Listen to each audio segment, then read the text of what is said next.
Chapter 520. Your Majesty, it seems that Duke Paleta, who had stayed until the end, has finally left Camateria Palace. Additionally, the Empress has also arrived safely at the Dawn Palace.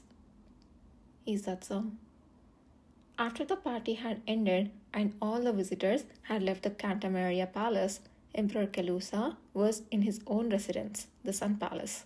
His face, now free from the weight of his elaborate clothing and makeup, showed unmistakable signs of deep fatigue. Seeing the emperor's condition worsen beyond the usual, the chief attendant cautiously mentioned a potent yet dangerous herb known for its strong analgesic effects. Would you require tea infused with ponesa? No, the usual will suffice. By the usual, he meant tea made from the herbs sent by the empress. The chief attendant quietly brewed a pale green tea and placed it before the emperor. Only after sipping half of it did the emperor's complexion slightly improve. Holding the steaming cup, he soon spoke in a neutral tone. How is Baron Aile's condition? Given that Duke Paleta left without any word, it appears there was no significant issue. Baron Aile was able to walk on his own and even join the Duke in the carriage. That's a relief. What about Baron Dermond? He has yet to regain consciousness, but is undergoing treatment. According to the palace physicians, his symptoms are mild and he should be able to rise by tomorrow. Several people requested to visit and care for him, but all were denied. Knights were stationed around him to guard against any possible assassination attempts. Though the questions were similar, the chief attendant's response was far more colder than when he spoke about either Aile before. The emperor's gaze also mirrored this coldness. Instruct that no one is to meet with him until Duke Paleta sends the results of the investigation regarding the liquor he bought in. Yes. Also, thoroughly investigate who leaked information to Duke Diarca today and look into their circumstances as well. The emperor continued to issue a series of commands without pause. His voice seemed to waver, but the chief attendant nodded without questioning. Only after concluding the official matters did the emperor pause to sip his now cold tea. Upon reopening his eyes, his expression seemed softer than during official disclosure, but nonetheless complicated. You liver? Yes. What do you make of the words Duke Paleta said to me earlier? The chief attendant, who typically gave immediate responses, unusually hesitated to answer this question. Today's party has gone in unexpected directions.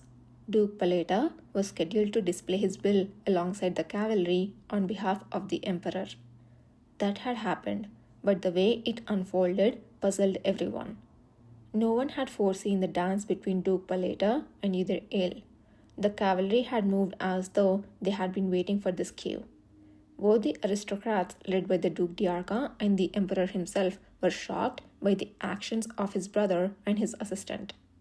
Naturally, summoning Kishir was the immediate consequence.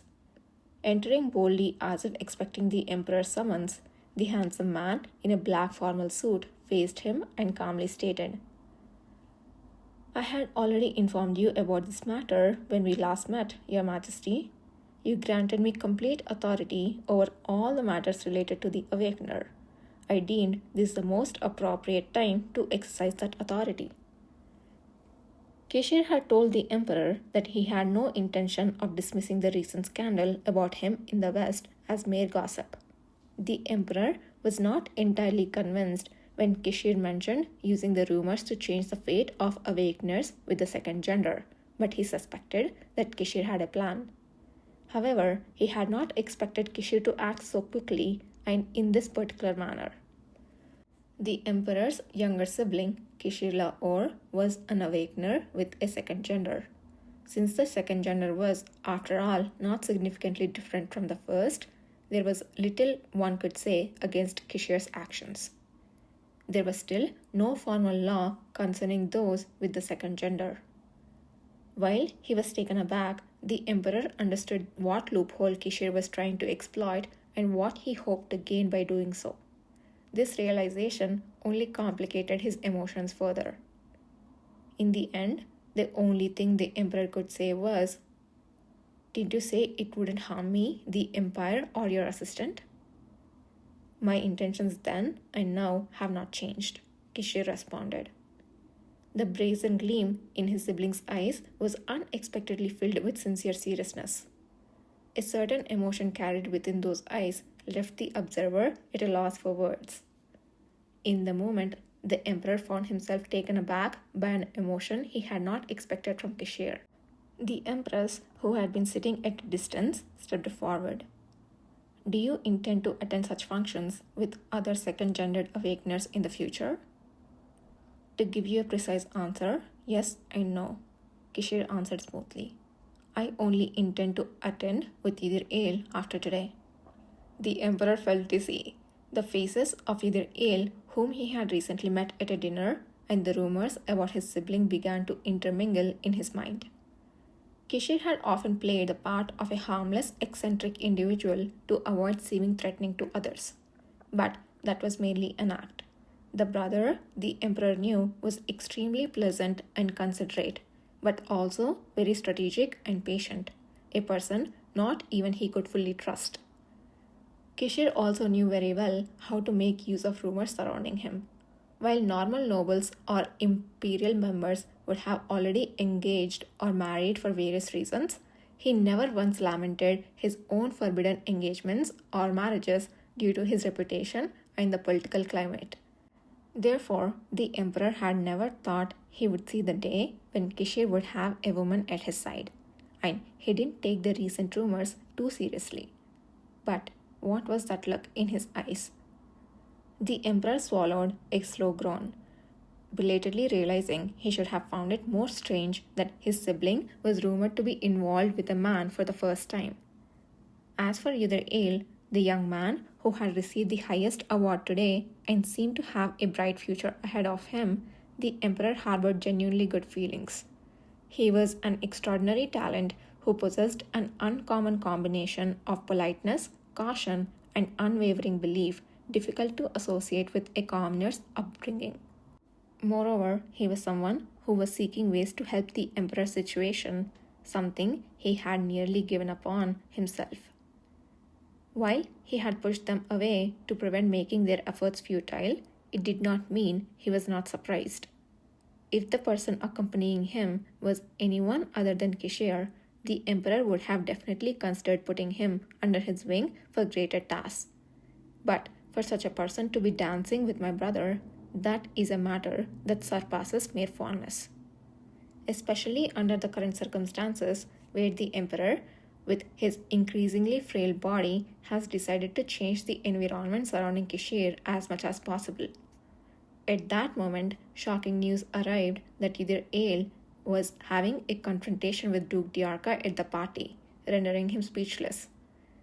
Raising swiftly from his seat, the emperor could only muster a word to Kishir about needing to meet Idir Ale again next time. After Kishir left, the emperor, lost in complex thoughts, heard the empress speak. "From now on, it seems no one will be able to forget the uniqueness of the Awakener and their second gender. Discussions will undoubtedly resume on establishing related norms. However, it seems the Duke's intention do not solely lie there. I feel ashamed for being close to him, yet unaware of his thoughts. ... I too will have to reconsider aspects I haven't thought of before. 2 heads are better than 1 in reaching a better conclusion, so don't worry too much." Her comforting words seemed to understand the shock and concern the emperor felt.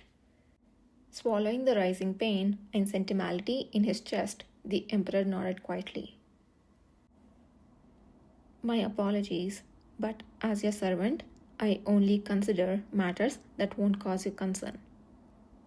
As the emperor concluded his thoughts on Kishir and exhaled deeply, Yuliver, the chief attendant, bowed his head. It was not that the emperor had sought significant advice from him, so he did not blame him. "Yes, it will all become clear when I meet him again. ... Confidence, reason, and ambition." The emperor murmured these words as he closed his eyes. pondering what Kishir had mentioned gaining through either ale.